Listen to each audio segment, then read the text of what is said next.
പ്രിയപ്പെട്ട സുഹൃത്തുക്കളെ, നമ്മൾ PSC മേഖലയിൽ ഇപ്പോൾ നേരിടുന്നൊരു പ്രശ്നമാണ് നമ്മൾ പഠിച്ച കാര്യങ്ങൾ മറന്നു പോകുന്നതും അതുപോലെ പഠിക്കാനായിട്ട് ഒരുപാട് സമയം ചിലവഴിക്കുന്നതും. അപ്പോൾ എനിക്ക് ഈ ഒരു പ്രശ്നം വളരെ അധികം ഞാൻ നേരിടുന്നുണ്ട്. അപ്പോൾ എനിക്ക് ഒരു പഠിക്കാനുള്ളൊരു സമയക്കുറവും അതുപോലെ ഓർത്ത് വയ്ക്കാനുള്ളൊരു ബുദ്ധിമുട്ടൊക്കെ ഭയങ്കരമായിട്ട് ഞാൻ നേരിടുന്നുണ്ട്. അപ്പം അതിന് പ്രധാനമായിട്ടും നമ്മൾ കണക്ഷൻസും കോഡും ഒക്കെയാണ് ഒരുപാട് ഉപയോഗിക്കുന്നത്. അപ്പോൾ ഒരുപാട് കണക്ഷനുകളും കോഡുകളൊക്കെ അവൈലബിൾ ആണ്. അപ്പോൾ നമുക്ക് കിട്ടാത്ത കണക്ഷനുകളും കാര്യങ്ങളും നമ്മൾ വേറെ നമ്മുടേതായിട്ടുള്ള ഒരു കണക്ഷൻസ് വെച്ചിട്ടൊക്കെ ആലോചിച്ചിട്ടൊക്കെയാണ് ഓർത്ത് വയ്ക്കാറ്. അപ്പോൾ നമ്മൾ വായിക്കുന്ന സമയങ്ങളിൽ എഴുതി വെക്കുന്ന ചെറിയ ചെറിയ അങ്ങനത്തെ കണക്ഷനുകളാണ് നമ്മൾ പറയുന്നത്. അതുപോലെ എനിക്ക് ഈ ലെങ്ത്ത് കൂടിയ അങ്ങനത്തെ കണക്ഷൻസ് ഓർത്ത് വയ്ക്കാനും ബുദ്ധിമുട്ടാണ്. ചിലർ പറയും കണക്ഷൻ ആ കണക്ഷൻ ഓർത്ത് വയ്ക്കാൻ വേറൊരു കണക്ഷൻ പഠിക്കേണ്ടി വരുന്നുള്ള.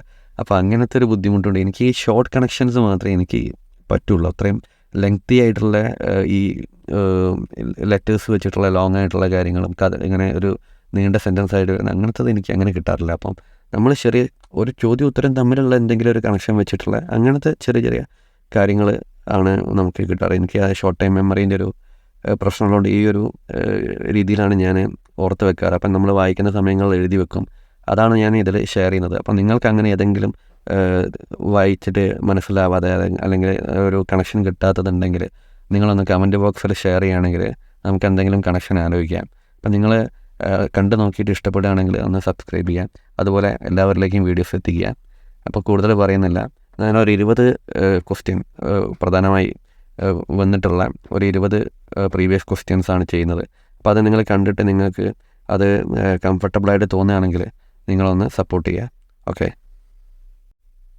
നമ്മുടെ ആദ്യത്തെ ചോദ്യം ഇത് കെമിസ്ട്രി പാഠഭാഗങ്ങളിൽ നിന്ന് വന്നിട്ടുള്ള ചോദ്യമാണ്. അപ്പോൾ ആദ്യത്തെ ക്വസ്റ്റ്യൻ, ഗ്ലാസ് മുറിക്കുവാൻ ഉപയോഗിക്കുന്ന ലോഹസങ്കരം ഏതാണ് എന്നാണ്.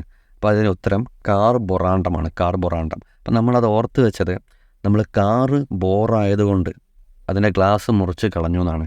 അപ്പോൾ നമ്മൾ ഒരു കാർ പുതിയത് വാങ്ങിച്ചു കഴിഞ്ഞാൽ നമ്മളതിൽ പല മോഡിഫിക്കേഷൻസും വരുത്തുന്ന ആളുകളുണ്ട്. അപ്പോൾ നമ്മൾ ആ കൂട്ടത്തിൽ നമ്മൾ എന്ത് ചെയ്തു, ഗ്ലാസ് ബോറായി തോന്നിയുകൊണ്ട് നമ്മൾ എന്ത് ചെയ്തു, അത് മുറിച്ച് മാറ്റി. അപ്പോൾ ഗ്ലാസ് മുറിക്കാൻ ഉപയോഗിക്കുന്ന ലോഹസങ്കരം കാർബൊറാണ്ടം ആണെന്നുള്ളത് അവിടെ അങ്ങനെ ഒന്ന് ആ ലെവൽ ആലോചിച്ചാൽ നമുക്ക് ഓർത്ത് വെക്കാം.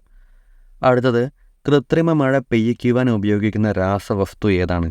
അതിൻ്റെ ഉത്തരം സിൽവർ അയോഡൈഡാണ്. Silver iodide. അപ്പോൾ നമ്മൾ ആലോചിക്കുക, ഒരാൾ ഇങ്ങനെ നടന്നു പോവുകയാണ്. ആ നടന്നു പോകുന്ന സമയത്ത് പെട്ടെന്ന് ഒരു കൃത്രിമ മഴ പെയ്തു. അപ്പോൾ രാസവസ്തു ഉപയോഗിച്ചാണ് ഇത് ക്രിയേറ്റ് ചെയ്യുന്നത്. അപ്പോൾ ആ രാസവസ്തു ദേഹത്ത് വീണപ്പം ഇയാൾ അയ്യോ എന്ന് വിളിച്ച് ഡെഡായിപ്പോയി. അപ്പം രാസവസ്തു ദേഹത്ത് വീണാൽ അങ്ങനെയൊക്കെ സംഭവിക്കാമല്ലോ. അപ്പോൾ നമ്മൾ അങ്ങനെയാണ് ഓർത്ത് വെച്ചത്, അയ്യോ എന്ന് വിളിച്ച് ഡെഡായിപ്പോയി. അയാൾ ഒരു സിൽവർ ഓർണമെൻറ്റ്സ് യൂസ് ചെയ്തിരുന്നു. അപ്പോൾ അവിടെ ഒരു കെമിക്കൽ റിയാക്ഷൻ സംഭവിച്ചു എന്നുള്ള രീതിയിലൊക്കെ ആണ് നമ്മൾ അവിടെ ഓർത്ത് വെച്ചത്. അപ്പം അയ്യോ എന്ന് വിളിച്ചിട്ട് ആൾ ഡെഡായിപ്പോയി. അപ്പോൾ അവിടെ നമ്മൾ ആ ഒരു കൃത്രിമ മഴ പെയ്യിക്കാൻ ഉപയോഗിക്കുന്ന രാസവസ്തു സിൽവർ അയോഡൈഡ് എന്നുള്ള രീതിയിൽ ഓർത്ത് വെച്ചു.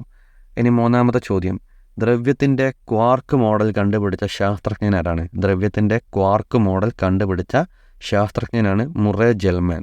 അപ്പം നമ്മൾ അവിടെ ഓർത്തത്, നമ്മൾ സിനിമകളിലൊക്കെ കാണാം, അപ്പോൾ മദ്യപിക്കുന്ന സീനുകളൊക്കെ വരുമ്പം അവിടെ കുപ്പീൻ്റെ മൂടി തുറക്കാൻ ബുദ്ധിമുട്ടുന്ന ആളെടുത്തുനിന്ന് മറ്റൊരാൾ പിടിച്ച് വാങ്ങിയിട്ട് ഇതിനൊക്കെ ഒരു മുറ ഉണ്ട്, ഞാൻ കാണിച്ചു തരാറുണ്ട്, ഒറ്റ തട്ടുകൊണ്ട് അത് ഓപ്പൺ ചെയ്യുന്ന രീതിയിലൊക്കെ നമ്മൾ വിഷ്വൽസ് കണ്ടിട്ടുണ്ട്. അപ്പോൾ ഈ ക്വാർക്ക് തുറക്കുന്നതിനൊരു മുറയുണ്ട്.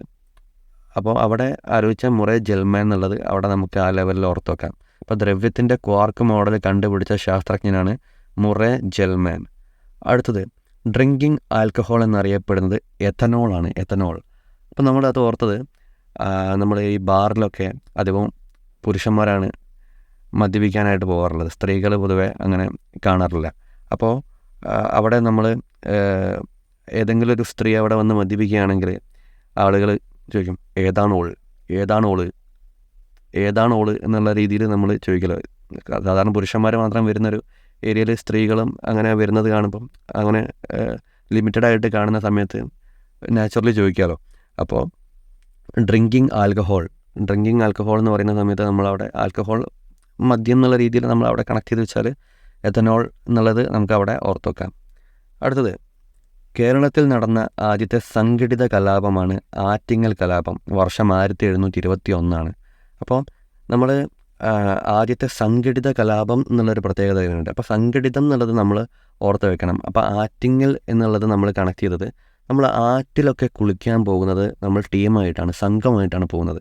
നമ്മൾ ആറ്റിലൊക്കെ കുളിക്കാൻ പോകുന്ന സമയത്ത് 5-6 ആൾ ചേർന്നിട്ട് സംഘമായിട്ടാണ് പോകാറുള്ളത്. അപ്പോൾ ആ ലെവലിൽ ആലോചിച്ച് വെച്ച് കഴിഞ്ഞാൽ അവിടെ സംഘടിത കലാപം ആറ്റിങ്ങൽ കലാപമാണെന്നുള്ളത് ഓർത്ത് വെക്കാം. അടുത്ത 6ാമത്തെ ചോദ്യം, മിശ്രഭോജനത്തിന് നേതൃത്വം നൽകിയ നവോത്ഥാന നായകൻ ആരാണ്? മിശ്രഭോജനത്തിന് നേതൃത്വം നൽകിയ നവോത്ഥാന നായകൻ സഹോദരൻ അയ്യപ്പനാണ്.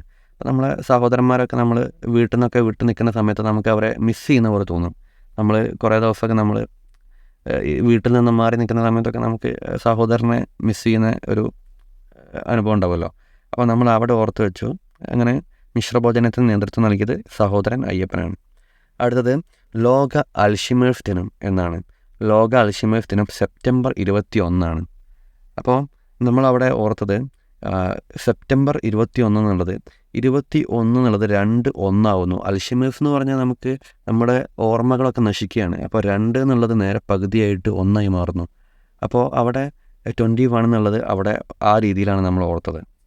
അടുത്തത് സ്വദേശാഭിമാനി രാമകൃഷ്ണപിള്ള രചിച്ച നാടകം നിഴലുകളാണ്. സ്വദേശാഭിമാനി രാമകൃഷ്ണപിള്ള രചിച്ച നാടകമാണ് നിഴലുകൾ. അപ്പോൾ രാമകൃഷ്ണപിള്ളനെ നമ്മൾ നാട് കടത്തിയതായിട്ട് വായിച്ചിട്ടുണ്ട്. അപ്പോൾ ഈ നാട് കടത്തി കഴിഞ്ഞാലും അയാൾക്കൊരു പേടി, ആരോ നിഴൽ പോലെ വീണ്ടും പിന്തുടരുന്നുണ്ട് ഉപദ്രവിക്കാനായിട്ട്. അപ്പോൾ ആ ഒരു രീതിയിൽ ഓർത്ത് വെച്ച് കഴിഞ്ഞാൽ നമുക്ക് സ്വദേശാഭിമാനി രാമകൃഷ്ണപിള്ള രചിച്ച നാടകം നിഴലുകളാണെന്നുള്ളത് ഓർത്ത് വെക്കാം. അടുത്തത് 9ാമത്തെ ചോദ്യം, ആത്മവിദ്യാ സംഘം രൂപീകരിച്ചതാരും? വാഗ്ഭടാനന്ദനാണ്. വാഗ്ഭടാനന്ദനാണ് ആത്മവിദ്യാ സംഘം രൂപീകരിച്ചത്. ഒരുപാട് പരീക്ഷകളിൽ വന്നിട്ടുള്ള ചോദ്യമാണ്. അപ്പോൾ നമ്മളവിടെ ഓർത്ത് വെക്കേണ്ടത്, അപ്പോൾ ഈ വാഗ്ഭടാനന്ദൻ എന്നുള്ളതിൽ ഒരു ഭടൻ കിടപ്പുണ്ട്. ഭടൻ, രാജാക്കന്മാരുടെ കൂടെ അംഗരക്ഷകരായിട്ട് ഭടന്മാരുണ്ടാവും. അപ്പോൾ ഇവർ വിദ്യ അഭ്യസിക്കുമ്പോൾ നല്ല ആത്മാർത്ഥമായിട്ട് വിദ്യ അഭ്യസിക്കണം. ഇല്ലെങ്കിൽ ഒരു യുദ്ധം വന്നു കഴിഞ്ഞാൽ അയാളുടെ കാര്യം പോക്കാണ്. നമ്മൾ അത്യാവശ്യം അവിടെ നമുക്ക് ഉടായിപ്പോകളൊന്നും നടക്കൂല. നമ്മളെ തല പോകുന്ന കാര്യമാണ് യുദ്ധത്തിനൊക്കെ പോകുമ്പോൾ. അപ്പോൾ ഭടന്മാർ നല്ല ആത്മാർത്ഥമായിട്ട് അവിടെ വിദ്യ അഭ്യസിച്ച് കഴിഞ്ഞാൽ അവർക്ക് യുദ്ധം ചെയ്യിക്കാൻ പറ്റുള്ളൂ. അപ്പം ആത്മവിദ്യാ സംഘം വാഗ്ഭടാനന്ദൻ എന്നുള്ള രീതിയിൽ അവിടെ ഓർത്ത് വെക്കാം. അടുത്തത് ഗ്രീൻ ബെൽറ്റ് എന്ന പ്രസ്ഥാനം ആരംഭിച്ചത് വങ്കാരി മാതായിയാണ്. വങ്കാരി മാതായിയാണ് ഗ്രീൻ ബെൽറ്റ് പ്രസ്ഥാനം ആരംഭിച്ചത്. അപ്പോൾ ഒരുപാട് പരിസ്ഥിതി പ്രസ്ഥാനങ്ങളുണ്ട്. അപ്പോൾ നമ്മൾ ഈ വാങ്ക് കൊടുക്കുന്ന സമയത്ത് അവിടെ പച്ച ബെൽറ്റാണ് അവർ ധരിക്കുക. അപ്പോൾ ആ രീതിയിൽ ഓർത്ത് വെച്ച് കഴിഞ്ഞാൽ ഗ്രീൻ ബെൽറ്റ് വങ്കാരി മാതായി എന്നുള്ളത് നമുക്ക് അവിടെ ആലോചിച്ച് വെക്കാൻ പറ്റും. കേരള കാളിദാസൻ എന്നറിയപ്പെടുന്നത് ആരാണ്? കേരള വർമ്മ വലിയ കോയി തമ്പുരാനാണ്. കേരള കാളിദാസൻ എന്നറിയപ്പെടുന്നത് കേരള വർമ്മ വലിയ കോയി തമ്പുരാനാണ്. അപ്പം നമ്മൾ അവിടെ ഓർത്ത് വെക്കേണ്ടത്, ഞങ്ങളവിടെ ആലോചിച്ചത്, നമ്മൾ ഈ കാളിക്കൊക്കെ നേർച്ച കൊടുക്കുന്നത് കോഴീനെയാണ്. നമ്മൾ ഈ ഓരോ എന്താ പറയുക നേർച്ച കൊടുക്കലുണ്ടല്ലോ. അപ്പം കേരള കാളിദാസൻ, കാളിക്ക് നമ്മൾ കോഴീനെയാണ് നേർച്ച കൊടുക്കുന്നത് എന്നുള്ള രീതിയിൽ ആലോചിച്ച് വെക്കുക. അപ്പം കേരള വർമ്മ വലിയ കോയി തമ്പുരാൻ എന്നുള്ളത് ഓർത്ത് വെക്കുക. അടുത്തത് 12ാമത്തെ ചോദ്യം, രാജാറാം മോഹൻ റോയ് ബംഗാളി ഭാഷയിൽ ആരംഭിച്ച പത്രം ഏതാണ്? രാജാറാം മോഹൻ റോയ് ബംഗാളി ഭാഷയിൽ ആരംഭിച്ച പത്രമാണ് സമ്പാദ കൗമുദി. അപ്പം നമ്മുടെ നാട്ടിലൊക്കെ ബംഗാളികളായിട്ടുള്ള ആളുകൾ ഒരുപാട് പേര് പണിക്ക് വരുന്നുണ്ട്. അപ്പോൾ അവരൊക്കെ ഇവിടെ വരുന്നത് സമ്പാദിക്കാൻ വേണ്ടിയിട്ടാണ്, രാജാവിനെ പോലെ ജീവിക്കാൻ വേണ്ടിയിട്ട്. അവിടെ ഉള്ളതിനേക്കാളും കൂടുതൽ വരുമാനം ഇവിടെ നിന്ന് കിട്ടണമെന്നുണ്ടാവില്ല ഇവിടെ വരുന്നത്. അപ്പോൾ രാജാറാം മോഹൻ റോയ് ബംഗാളി ഭാഷയിൽ ആരംഭിച്ച പത്രം സമ്പാദ കൗമുദി. അപ്പോൾ സമ്പാദിച്ചിട്ട് രാജാക്കന്മാരെ പോലെ ജീവിക്കാൻ വേണ്ടിയിട്ട് ബംഗാളികൾ കേരളത്തിലേക്ക് വരുന്നു എന്നുള്ള രീതിയിൽ ആലോചിച്ച് വെച്ച് കഴിഞ്ഞാൽ നമുക്ക് അവിടെ അത് കണക്ട് ചെയ്ത് വെക്കാം. അടുത്തത് 13ാമത്തെ ചോദ്യം, മൗലിക കടമകൾ എന്ന ആശയം ഇന്ത്യ ഏത് രാജ്യത്തിൻ്റെ ഭരണഘടനയിൽ നിന്നെടുത്തതാണ്? അപ്പം മൗലിക കടമകൾ നമ്മളിപ്പം നമ്മൾ PSC ഒരുപാട് ട്രൈ ചെയ്തു, അത് കിട്ടിയില്ലെങ്കിലും ഞാൻ എൻ്റെ കടമയാണ് എൻ്റെ കുടുംബം നോക്കേണ്ടത്, അത് ഓട്ടോറിക്ഷ ഓടിച്ചിട്ടാണെങ്കിലും ഞാൻ ചെയ്യും എന്നുള്ള രീതിയിൽ നമ്മൾ ചിന്തിക്കുക. അപ്പോൾ റഷ്യ എന്നുള്ളത് ഞാനവിടെ റിക്ഷ എന്നുള്ള രീതിയിൽ ഓർത്തു. അവിടെ ഒരു കടമയും നമ്മൾ കണക്ട് ചെയ്തു. അതായത് നമ്മുടെ മൗലിക കടമ എന്നുള്ള രീതിയിൽ നമ്മളെ കടമയാണ്, നമ്മൾ ഒന്നും കിട്ടിയില്ലെങ്കിൽ ഞാൻ ഓട്ടോ വാങ്ങിച്ചിട്ടാണെങ്കിലും ഒരു റിക്ഷ വാങ്ങിയിട്ടാണെങ്കിലും ഞാനവിടെ എൻ്റെ കടമകൾ നിറവേറ്റും എന്നുള്ള രീതിയിൽ ഞാനവിടെ അങ്ങനെയാണ് അത് കണക്ട് ചെയ്ത് വെച്ചത്. അടുത്തത് കുറിച്യർ കലാപം നടന്നത് 1812 അത് നമ്മൾ വയനാട്ടിലാണ് കുറിച്യർ കലാപം നടന്നതെന്ന് എല്ലാവർക്കും അറിയാം. അപ്പോൾ നമ്മളവിടെ ഓർത്ത് വെച്ചത് ഈ വയനാട്ടിലെ രജിസ്ട്രേഷൻ നമ്പർ, വാഹനങ്ങളുടെ രജിസ്ട്രേഷൻ നമ്പർ KL 12 എന്നുള്ള രീതിയിലാണ് അവിടെ ഓർത്തത്. KL 12 വയനാട് എന്നുള്ള രീതിയിലാണ് കുറിച്യർ കലാപം അവിടെ ഓർത്ത് വെച്ചത്. ഇനി 15ാമത്തെ ചോദ്യം, മലബാറിൽ ദേശീയ പ്രക്ഷോഭങ്ങൾക്ക് നേതൃത്വം നൽകിയ വനിത ആരാണ്? AV കുട്ടിമാളു അമ്മയാണ്. AV കുട്ടിമാളു അമ്മ. അപ്പോൾ നമ്മൾ മലബാർ എന്നുള്ളത് ഇംഗ്ലീഷിൽ എഴുതുമ്പം കുട്ടിമാളു അമ്മ, അവിടെ മാളു മലബാർ എന്നുള്ള ആ രീതിയിൽ ഒരു സിമിലാരിറ്റി വരും സ്പെല്ലിങ്ങുകൾ തമ്മിൽ. ഇപ്പം മലബാർ മാളു, അവിടെ നമുക്ക് ആ ഒരു സിമിലാരിറ്റി ഓർത്തുകൊണ്ട് അത് ആ ഒരു രീതിയിൽ കണക്ട് ചെയ്ത് വെക്കാം. അടുത്തത് 16ാമത്തെ ചോദ്യം, ഏത് രാജ്യത്തിൻ്റെ സാങ്കേതിക സഹകരണത്തോടെയാണ് ഒഡീഷയിലെ റൂർക്കേല സ്റ്റീൽ പ്ലാന്റ് നിർമ്മിച്ചിരിക്കുന്നത്? ഏത് രാജ്യത്തിൻ്റെ സാങ്കേതിക സഹായത്തോടെയാണ് ഒഡീഷയിലെ റൂർക്കേല സ്റ്റീൽ പ്ലാന്റ് നിർമ്മിച്ചിരിക്കുന്നത്? ഉത്തരം ജർമ്മനിയാണ്. അപ്പം ഞാനവിടെ ഓർത്തത് നമ്മൾ റൂർക്കേല എന്ന് പറയുന്ന സ്റ്റീൽ പ്ലാന്റിൻ്റെ പേരും ജർമ്മനിയും തമ്മിൽ കണക്ട് ചെയ്തു. അപ്പം റൂർക്കേല എന്നുള്ള അവിടെ നമ്മൾ കേല എന്നുള്ള വാക്ക് യൂസ് ചെയ്യുക. നമ്മൾ ഇപ്പോൾ ജർമ്മൻ ഷെപ്പേർഡ് എന്നുള്ള ഒരു നായ ഉണ്ടല്ലോ. അപ്പോൾ ഈ ജർമ്മൻ ഷെപ്പേർഡ് എന്നുള്ള ആ നായനെ നമ്മൾ ജർമ്മനിയായിട്ട് കണക്ട് ചെയ്തു, റൂർക്കേല. അപ്പോൾ ഈ നായക്കാണല്ലോ ഇടയ്ക്കിടയ്ക്ക് വായെന്ന കേല ഒലിക്കുക എന്ന് പറഞ്ഞാൽ സലൈവ, ഉമിനീരെന്നുള്ള മീനിങ്ങാണ്. പല സ്ഥലങ്ങളിൽ പലതായിരിക്കും പറയാം. അപ്പം നമ്മളിവിടെ കേല എന്നാണ് പറയാം. കേല ഒലിക്കുക എന്ന് വെച്ചാൽ ഈ സലൈവ വായെന്ന് വരുന്നതിനാണ് പറയാം. അപ്പം റൂർക്കേല ജർമ്മനി എന്നുള്ളത് ജർമ്മൻ ഷെപ്പേർഡിൻ്റെ വായെന്ന് കേല വന്നു എന്നുള്ള രീതിയിൽ ഓർത്ത് വെച്ചാൽ റൂർക്കേല ജർമ്മനി എന്നുള്ള രീതിയിൽ അവിടെ ഓർത്ത് വെക്കാം. അടുത്തത് 17ാമത്തെ ചോദ്യം, സമുദ്രത്തിലേക്ക് വഴി തെറ്റി വന്ന പരൽമീൻ എന്ന ഓർമ്മക്കുറിപ്പ് ആരുടേതാണ്? ഉത്തരം OV വിജയനാണ്. OV വിജയനാണ് സമുദ്രത്തിലേക്ക് വഴി തെറ്റി വന്ന പരൽമീൻ എന്ന ഓർമ്മക്കുറിപ്പ് എഴുതിയത്. അപ്പം നമ്മൾ അവിടെ ഓർത്ത് വെച്ചത് ഒരു ഓവിലൂടെയാണ് ഈ മീൻ വഴി തെറ്റി സമുദ്രത്തിലേക്ക് വന്നത്. നമ്മൾ ഒരു പുഴയിൽ കൂടെ പോകുന്ന മീനാണ് അത്, ഒരു ഓവിലൂടെ വന്നിട്ടാണ് ഇത് കടലിലേക്ക് ചാടുന്നത്. അപ്പം ഒരു ഓവ് എന്നുള്ള രീതിയിലാണ് OV വിജയനെ ഓർത്ത് വെച്ചത്. സമുദ്രത്തിലേക്ക് വഴി തെറ്റി വന്ന പരൽമീൻ OV വിജയൻ, ഒരു ഓവിലൂടെയാണ് ഈ മീൻ വഴി തെറ്റി വന്നത് എന്നുള്ള രീതിയിൽ. നേരെ പോകേണ്ട മീനായിരുന്നു, ഒരു ഓവിലേക്ക് വഴി തെറ്റി കയറി, അങ്ങനെ അത് കടലിലേക്ക് ചെന്ന് ചാടി എന്നുള്ള രീതിയിൽ അവിടെ നമ്മൾ ഓർത്ത് വെച്ചു. അടുത്തത് 18ാമത്തെ ചോദ്യം, ജെറ്റ് വിമാനങ്ങളുടെ സുഗമമായ സഞ്ചാരം സാധ്യമാക്കുന്ന അന്തരീക്ഷ മണ്ഡലം ഏത്? അത് സ്ട്രാറ്റോസ്ഫിയർ ആണ്. സ്ട്രാറ്റോസ്ഫിയർ. അപ്പോൾ നമ്മൾ ജെറ്റ് വിമാനം എന്നൊക്കെ പറയുന്ന സമയത്ത് നമ്മൾ അവിടെ സ്ട്രാറ്റോസ്ഫിയറായിട്ട് കണക്ട് ചെയ്തത് അത്യാവശ്യം സ്റ്റാറ്റസ് ഉള്ള ആളുകൾ ആണ് ജെറ്റ് വിമാനങ്ങളിലൊക്കെ സഞ്ചരിക്കുക എന്നുള്ള രീതിയിൽ ഓർത്ത് വെച്ചാണ്. അപ്പോൾ നമ്മൾ ഈ ഒരു സ്ട്രാറ്റോസ്ഫിയറും ജെറ്റ് വിമാനം തമ്മിൽ അങ്ങനെയാണ് കണക്ട് ചെയ്തത്. അപ്പം അത്യാവശ്യം നമ്മൾ പറയാം, നമ്മളൊരു സ്റ്റാറ്റസ് വെച്ചിട്ട് നമ്മൾ വിമാനത്തിലൊക്കെ പോകുന്നുള്ള രീതിയിൽ ട്രെയിനിലൊക്കെ പോകുമെന്ന് പറയുന്ന സമയത്ത് നമ്മളെ സ്റ്റാറ്റസിലൊന്നും ശരിയാവില്ല, നമ്മൾ ജെറ്റ് വിമാനത്തിലൊക്കെ പോകുന്നുള്ള രീതിയിൽ അങ്ങനെ ഓർത്ത് വെച്ച് കഴിഞ്ഞാൽ നമ്മൾ സ്ട്രാറ്റോസ്ഫിയർ ജെറ്റ് വിമാനം സഞ്ചരിക്കുന്ന ആ ഒരു അന്തരീക്ഷ മണ്ഡലം എന്നുള്ളത് ഓർത്ത് വെക്കാം. 19ാമത്തെ ചോദ്യം, ആവർത്തന പട്ടികയുടെ പിതാവ് എന്നറിയപ്പെടുന്ന ആരാണ്? മെൻഡലിയേഫ് ആണ്, എല്ലാവർക്കും അറിയുന്നതാണ്. അപ്പം ഞാനത് മോസ്റ്റ്ലി മെൻഡലിയേഫ് തമ്മിൽ തിരിയാണ്ടിരിക്കാൻ വേണ്ടിയിട്ട് അവിടെ ഓർത്ത് വെച്ചത്.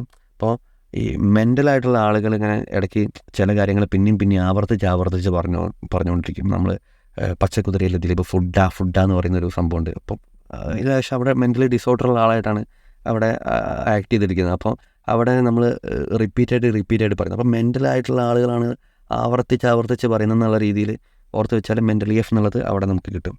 അടുത്തത് അവസാനത്തെ ചോദ്യം, 20ാമത്തെ ചോദ്യം, കിടപ്പ് രോഗികളെ പരിചരിക്കുന്നവർക്ക് നൽകുന്ന പ്രതിമാസ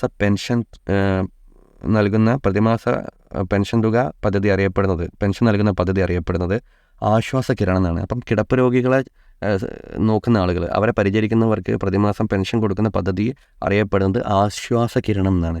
അപ്പം നമ്മൾ ഒരു കിടപ്പ് രോഗീൻ്റെ അടുത്ത് നമ്മൾ സ്ഥിരമായിട്ട് ഒരു ഇരുട്ടുള്ള മുറിയിൽ ഇങ്ങനെ അയാളുടെ കൂടെ ഇരിക്കുകയാണ്. അപ്പം നമുക്ക് ഒരു വെളിച്ചം ഇടയ്ക്ക് ഒന്ന് വന്ന് പോകുന്ന പോലെ ഫീൽ ചെയ്യും. ഇടയ്ക്ക് ഒരു കിരണം മുറിയിലേക്ക് എത്തുകയാണ്. നമ്മൾ ഒരു കിടപ്പ് രോഗീൻ്റെ കൂടെ ഇരിക്കുകയെന്ന് പറയുന്ന സമയത്ത് നമ്മൾ ഫുൾ ടൈം അയാളുടെ കൂടെ തന്നെ ആണല്ലോ. അപ്പോൾ ഇടയ്ക്ക് ഒരു വെളിച്ചം കിട്ടുന്ന രീതിയിൽ ആശ്വാസ കിരണം, നമ്മൾ ഒരു ജനലിലൂടെ ഒരു വെളിച്ചം വരുന്ന പോലെ നമുക്ക് ആ രീതിയിലാണ് നമ്മൾ കണക്ട് ചെയ്തത്. എല്ലാവർക്കും അങ്ങനെ കണക്റ്റ് ആകുമെന്ന് അറിയില്ല. അപ്പം നമ്മൾ ആ ഒരു രീതിയിലാണ് ഓർത്ത് വെച്ചത്. അപ്പം ഈ ഒരു 20 ചോദ്യമാണ് നമ്മളിപ്പം എഴുതി വെച്ചെന്ന് മിക്സഡ് ആയിട്ടാണ് എടുത്തത്. അപ്പം നിങ്ങളിത് കണ്ടിട്ട് നിങ്ങൾക്കിത് ഓക്കെ കംഫർട്ടബിളായിട്ട് തോന്നുകയാണെങ്കിൽ നിങ്ങൾ സപ്പോർട്ട് ചെയ്യുക. ആർക്കെങ്കിലും ഇങ്ങനെ എന്തെങ്കിലും കണക്ഷൻസ് കിട്ടാത്തതുണ്ടെങ്കിൽ ഒന്ന് ഷെയർ ചെയ്യുകയാണെങ്കിൽ നമുക്ക് എന്തെങ്കിലും കണക്ഷൻസ് ആലോചിച്ചിട്ട് നമുക്ക് ഷെയർ ചെയ്യാം. അപ്പോൾ എല്ലാവരും ചാനൽ ഒന്ന് സബ്സ്ക്രൈബ് ചെയ്യുക, സപ്പോർട്ട് ചെയ്യുക. Okay, thank you.